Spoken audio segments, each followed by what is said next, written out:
What's going on, everybody, and welcome back to the channel. My name is Nathan, and on this planet we send it. And what we're going to be getting into today, well, we're going to be getting into a new topic on my channel. That short that I made about my 4-week water fast has gained a lot of attention, and so that tells me that there's a lot of people out there interested in doing a water fast like I was. So this video is going to be for you guys. And hey, I just want to be upfront. Like, I'm doing this all on my own. I just want to bring this information to you guys. I'm just a normal guy. I don't got my own production crew. So please bear with me if the video isn't necessarily cinematically perfect. And also, I'm not a doctor. I'm just trying to bring the information as I know it to you guys. As a matter of fact, there's some doctors out there. Please let us know if you have some insightful thoughts as we go on necessarily day by day. But the plan for this video is for each day, I'm going to talk about what my research, what science says is happening during that day. And then you can compare and contrast what science is saying compared to what I was actually stating during that vlog. And again, to help you have more information prior to going into this vlog, or at least trying to determine, you know, how far you want to go in your water fast. As a matter of fact, I'm going to break up this 4-week water fast into 3 parts. And I'm going to do only week 1 on the first part because, number one, I've vlogged every day. And I think that most of the good stuff that happens during a water fast happens in the first week. And so that's why I want to bring it to you guys, to hopefully give you a lot of, maybe not necessarily one-stop shop, you know, but at least give you a lot of information in this video to help you make a decision. And then plus, the only real reason to go on beyond 1 week is for increased weight loss, increased detox, and increased internal rebuilding. But that's the only reason why to go beyond that. All right, I got a plan in place. Risks are acceptable. Let's go ahead and send it. After you eat, your blood sugar is going to be high as your insulin is flooding your body for about 4 hours. After 4 hours and to about the 8-hour mark, your body's going to go ahead and normalize the sugar. But once you get past that, by the time you get to about the 18-hour mark, your body's going to hit partial ketosis. Ketosis is a metabolic state that allows your body to burn fat in the form of ketones instead of sugars or glycogen. And then also, once you hit the 18-hour mark, your body's going to begin autophagy. And autophagy is a part that where your cells begin to check all their internal parts to find anything old, damage, or something that's not working properly and replace them. And then the old parts will either be recycled or destroyed. So I'm starting day 1 at 220 pounds. And before we get into some of the things that I want to discuss is, I'm doing this while accepting a lot of risk. So sort of public service announcement, advisory, you know, I don't recommend you doing what I'm doing because the level of risk that I'm willing to accept, I think if you're going to do it, you need to decide on your own whether you are willing to accept the same risk. What I talk about, well, on my channel, what I like doing is no matter what I'm doing, whether I'm doing something very low risk in the garden or something high risk like off-roading, and no matter what we do, there's a certain level of risk we're willing to accept depending on how much planning we do or don't do. So that's why on my channel, after we plan it, we go ahead and send it. But in the meantime, in the between, we're accepting that level of risk. And one of the things that I'm accepting a lot of risk on is I didn't do any pre-medical screening or get any advice from a medical professional. Well, number one, it's not a smart idea. So I do not recommend taking the route that I am, especially if you're very new to fasting. Now, I have fasted many times. As a matter of fact, the longest fast I have done to date is 6.5 days. I finished eating on Sunday night and then I ate the following Sunday morning. And what I'm looking to hopefully get past is I never really got to a point to where not eating was easy. It was a struggle every single day. So I think at a minimum, I would like to get to 2 weeks, but in my mind, I'm thinking 3 weeks. And to be really, something is calling me to say 40 days and 40 nights. And I don't know if I'm gonna get there because like I said, I'm coming into this unprepared. At least I've not taken any steps to see a doctor. That I would say that's really my own preparedness. I have electrolytes, I have experience, I have a lot of understanding of how my body responds to things. And as a matter of fact, today it didn't start off so good.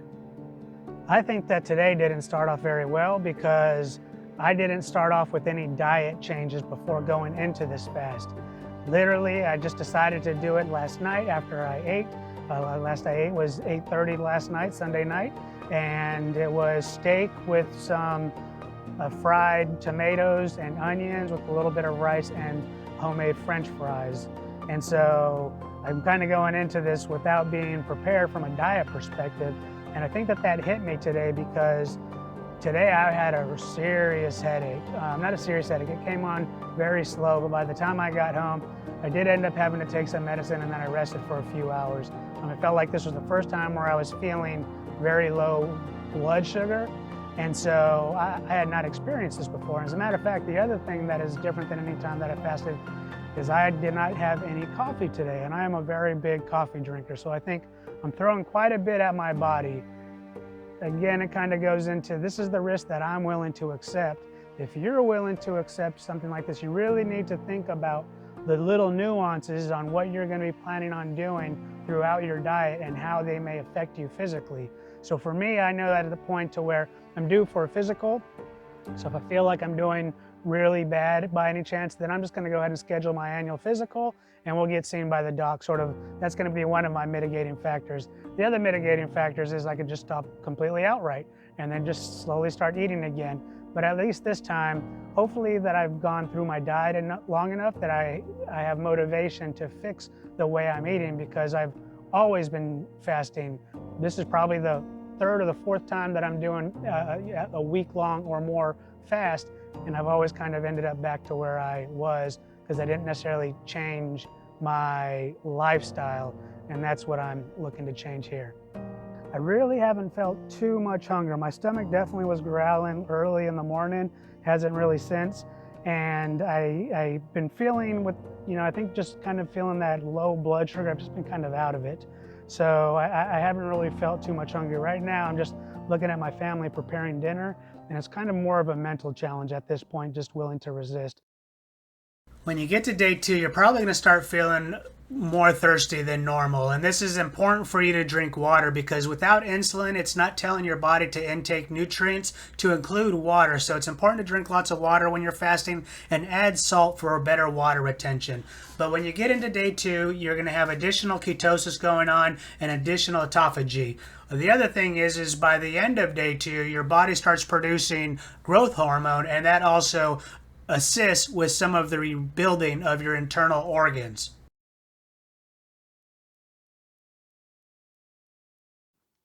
So it's day 2 today, and I figure what I'll do whenever we start the days is I'll let you know my weight and then let you know of any exercise that I've done up until this point. So today, day 2, I started off 218.4 pounds, so I was down a little bit over a pound and a half, and I got on my row machine and burned about 303 calories. So I'm doing pretty good there, and I really wasn't feeling hungry until maybe around 10 or 11. I was having some stomach growling around then, but I really wasn't feeling hungry. But it wasn't until I got closer to like 11 or 12 and then kind of subsequently on to where I really was starting to think about food and like, no, you're not going to eat today. So there was definitely some of that mental battle today. So I decided I wanted to do the row machine. Number one, the reason why I'm exercising at this point is because I'm trying to hurry up and get my body into a state of ketosis, start burning the fat, and that's where we're really going to start making the money. I think the weight that I lost just over the last day was all mostly water weight. And I'm doing the row machine because I want to have somewhat of a full body exercise to try to maintain my muscle tone. So the goal is not to lose a lot of muscle. I do want to lose a lot of fat, but when I'm done with all this, I want to make sure I retain as much muscle as possible so that when I'm done, my muscle can still burn the calories after I'm done with the fast. And so that's why I've read that and I've seen that as long as you're doing some exercises, your muscle loss will be minimum, and that's why I'm doing the exercise. And so the way I was feeling throughout the day is I woke up, I definitely maybe had a very minor brain fog going on, but I felt a lot better than yesterday. I had actually slept through the night, and I don't sleep through the night that often. Usually I'll wake up 2-3 times, so that was a good sign. But I didn't feel hungry probably until maybe around 9 o'clock, and my stomach was growling for maybe like about an hour. But then after that, my stomach wasn't growling, but the mental aspect started kicking in to where I was like starting to think of food because we were getting close to the lunch hour.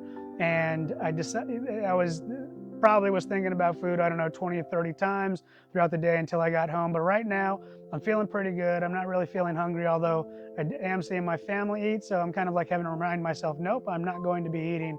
And so I'm still within that mental battle. But at least right now, mentally and my stomach-wise, I'm not feeling the hunger, so that's a pretty good thing.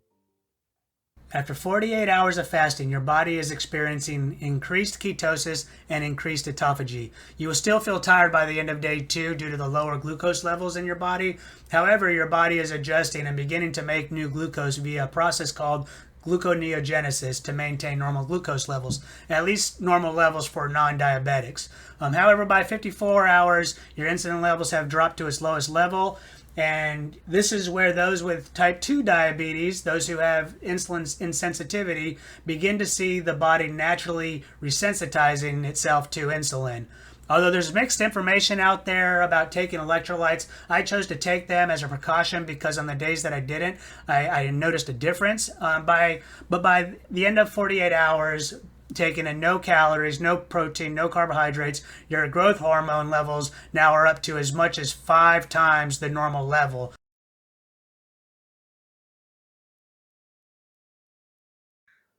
All right, so day 3, I am now weighed in this morning at 215.4 pounds, so I'm down almost 5 pounds.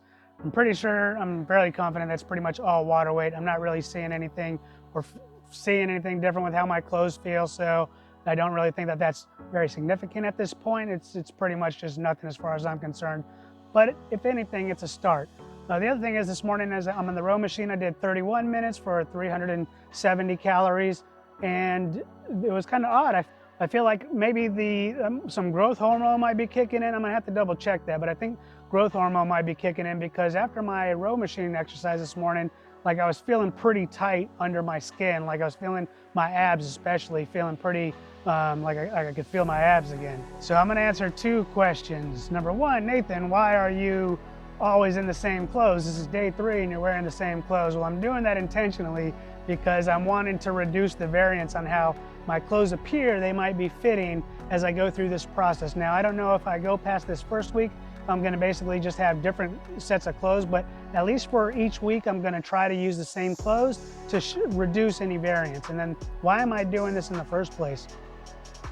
Well, I would say definitely weight is a big motivating factor for me. I've like I measured originally 220 pounds. To me, that puts me at about 50 pounds overweight, so I feel I got a lot to lose.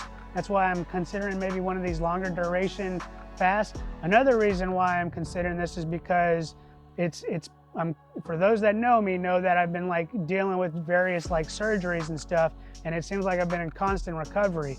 And now I'm kind of in a position where I'm significantly overweight, and I want to be able to get to a weight to where if I exercise intensely, it's not beating up my joints, which part of the surgeries that I'm recovering from are those joints that I'm trying to protect, at least so that they don't become an issue even further. So that's another reason why I'm just kind of trying to give myself a little boost to hopefully get back into the exercise and then be able to sort of, again, like I was mentioning, change my attitude or do a significant change in my lifestyle to where hopefully that this weight does not come back.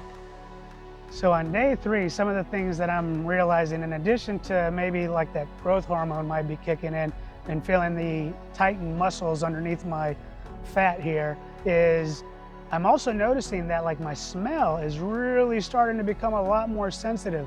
Like right now, and I wouldn't be able to do this before, like I'm smelling like, I don't know, maybe a hamburger, steak, some sort of meat being cooked right now. And typically I couldn't do that. I'm now driving down the streets, and occasionally I would be able to sort of smell sometimes when, like, let's just say a fast food joint is cooking something, I can kind of smell it.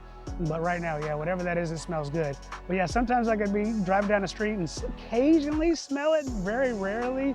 But now it seems like as I'm driving down the street, I can almost like, okay, yep, that's In-N-Out, that's Habit, whatever the case may be, Del Taco, right? It seems like I'm able to kind of start smelling some of those fast food places and even some of the restaurants. So I remember the last time I fasted for a week, I was on the freeway and able to smell some of these. So right now, I guess I'm towards the end of day 3 because I really wasn't noticing it at the beginning today, that my smell is starting to increase.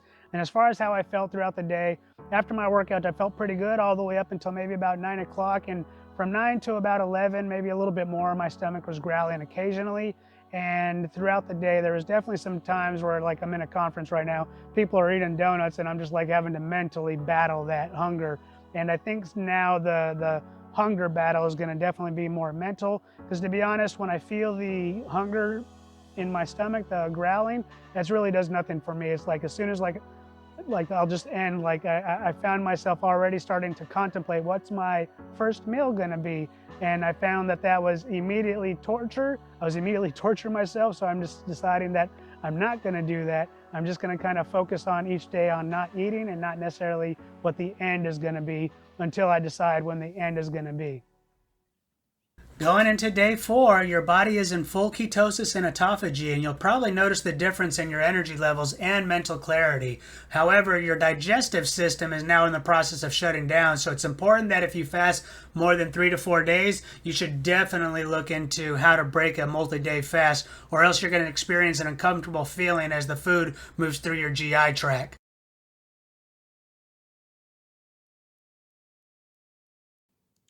All right, I'm on day 4 now. I'm down to 213.1 pounds, so that's almost a full 7 pounds I'm down now. And I'm not really noticing too much on as far as like my belt buckle, or I'm not really noticing anything too much on how my clothes fit. But I am feeling a little bit more energetic today. Not necessarily energetic today, but I am feeling a little bit more energetic today. I was on my remote row machine for 20 minutes today, and I burned about 330 something calories today. And when I'm doing my row machine, like, I'm barely going, to be honest. Like, maybe after 20 minutes, I'm starting to feel a little clammy on my arms, you know, feeling just a little bit clammy, sweat kind of coming up on my skin, but I'm really not going that hard. And so some of the things that have been feeling kind of different for me on this last day, I would say that, but yeah, last night, wow, it was pretty mentally challenging as far as like trying not to eat. I was looking over at some food, and it was just like some of the food that I enjoy eating that my family cooked. And I was just like, it was last night it was a pretty big struggle for me to resist eating last night. It was a significant mental challenge. The other thing that I was feeling kind of like when I woke up this morning, and I feel occasionally, is that it, I don't want to say it's a burning feeling like in my head. It's definitely not a burning feeling, but there's something different. And so I don't know if it's my brain starting to get a good dose of ketones now, and that's the different thing. I don't know what that is, or maybe it's because the growth hormone, or correction, I know in the brain, I know when you get to a certain point in fasting, I'll have to look it up when I do this part of the video. I know your brain gets some sort of, like, I want to say growth hormone, I don't know exactly what it is, but your brain starts to rebuild itself somehow. So I'll make sure I go ahead and put that in the video. Maybe that's what's going on, I don't know, but the feeling is weird. Studies suggest that fasting protects brain cells by providing ketones for fuel instead of glucose. Ketones appear to help the brain produce brain-derived neurotrophic factor, BDNF, a compound that promotes the growth of new brain cells and new connections between them. BDNF protects cells from stress, allowing them to live longer and work more effectively. Lab studies show that fasting slows the development of plaques and tangles, characteristics of Alzheimer's disease. So I'll go ahead and just finish up. Overall, I'm doing pretty good. I'm not necessarily complete focus, 100% clarity here, but I'm doing better than I was before.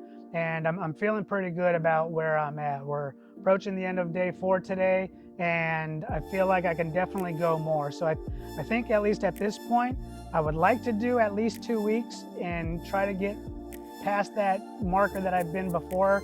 Again, 6.5 days, because apparently, at least what I'm reading, when you get to day 7 or 8, that's when you really aren't feeling like the hunger, and a lot of other things start kicking in. And so I definitely feel like if I stopped at 1 week, I wouldn't get all the benefit that I would like to out of this fast. So I'm feeling pretty motivated right now to go ahead and push for 2 weeks, 3 weeks, and again, maybe 40 days and 40 nights. We'll see. But when I'm just going to take it step by step. I'm going to get to every week, figure out how I'm feeling, and then as long as I'm feeling like it's safe to proceed, at least there's no indications in my body telling me otherwise, then we're going to go ahead and just keep proceeding. After 4 days of water fasting, when going into day 5, your body will start using more resources to healing and detoxing now that you're not introducing potential toxins you normally consume antioxidants for when eating. In fact, there's a good chance your breath will begin to have a foul odor. You may even notice smell in your sweat now that your skin is releasing toxins that have been locked up for the most of your life. And although not easy at times, you'll have increased control over your thoughts when you start thinking about eating. Just stop thinking about eating when you do. And by day 5, if you're still feeling nausea or have headaches, then those will probably start to go away as your body's chemistry begins to normalize to its fasted state.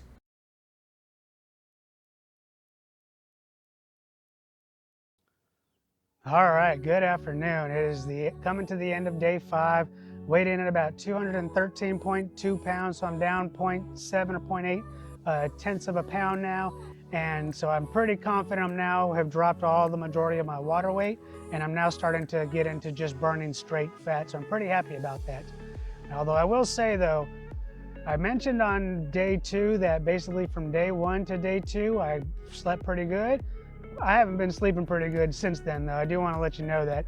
I don't know what it is. It's like, I feel, I don't know, anxious, or maybe like my adrenaline's kicking in kind of late in the evening, and so it'll wake me up a few times. I don't know what's going on, but it hasn't necessarily been the best sleep. It's not been terrible, but I definitely have been waking up quite a few times. So how am I feeling today? Well, I have been feeling still very hungry, not as much as it was on that day where I told you I was almost about to quit, but the hunger is definitely still a thing. And I would also say my energy level has been better, but not necessarily as it was when I was still eating. So I'm pretty confident I'm into ketosis now, but it seems like if I just take a walk up the hill, or anything other than flat, I start to get fairly winded still. And I am still exercising. This morning I did 20 minutes on the row machine again, and I did, I think, about 270 calories. On that I feel okay, but it's because I'm going very light. But it seems like as soon as I do something a little more intense, I don't really have that much energy in storage. So as far as energy goes, after analyzing kind of how I'm feeling, if I were doing hard manual labor, even moderate manual labor, I probably wouldn't be able to do it right now, to be honest with you. Like my garage right now needs to be reorganized, and right now I don't think I'd have the energy to do it in one day like I normally could. So if I were to try to attempt to do it now, I would have to plan for 2 days to do it. And just kind of finishing up, I will say that I do feel pretty motivated that I'm seeing the weight drop on the scale. And the other thing that I noticed is my hunger seems to come mostly from satisfying my taste buds than it is to satisfy the hunger, the growling in my stomach. I've noticed that the last day or two that it seems like what I'm really looking for when I'm thinking about food, even though I'm trying not to, but when I'm thinking about food, is to satisfy my taste buds. So I thought that was a pretty cool thing that I'll go ahead and pass on to you guys. By day 6, you start realizing that nutrition is more important over calorie intake, which is why I think I found myself heavily considering red meat and organ meat by this point. You may also feel extra tired in the evening as your body conserves energy. I think this is caused due to your body preparing for the possible hunt the next day. And by day 6, you'll probably notice a white plaque on your tongue due to the detox of your body. Yeah, I spent a little extra time scrubbing my tongue in the morning while I was brushing my teeth to combat this.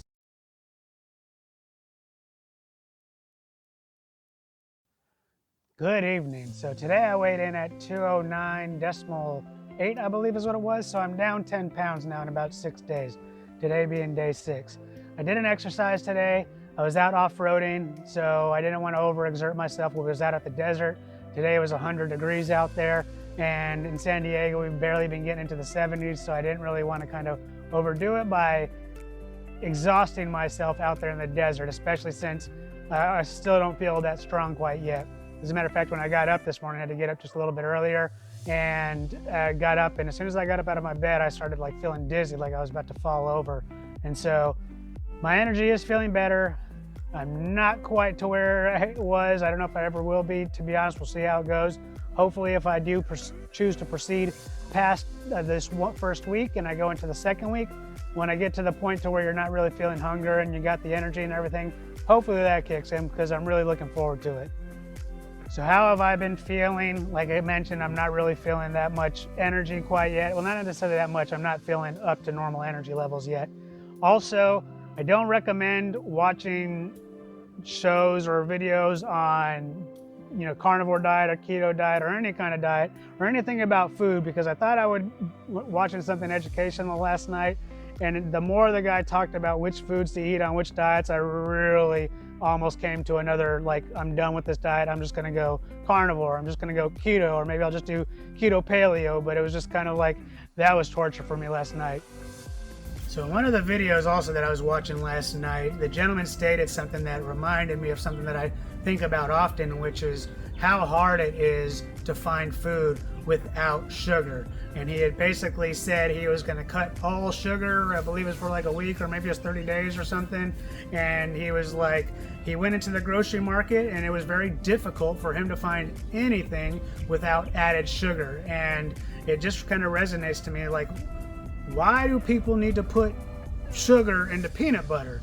I think it's, maybe it's a little bit of conspiracy theory, but I'm kind of thinking that people want you to be addicted to the food, because I think sugar is about as addictive as other white narcotic powders. And so you eat the sugar and all these various foods, your insulin spikes, and when your insulin spikes, you're just storing energy, and your fat burning hormones just go down, or enzymes or whatever they are, they go down, and you just store fat. So you're storing fat with every meal that you eat, and the only real way to kind of find balance is not to eat those foods, or to fast for extended periods of time to reset.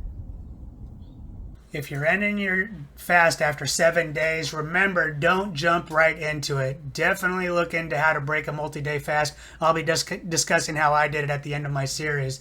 But by day 7, your body is completely adjusted to the fasted state and is ready to go on longer if that's what you're choosing to do at this point. And although I didn't notice it when I was doing the fast, I just wasn't paying attention to it. Some research says that your skin will have less breakouts by day 7 and start to become smoother too.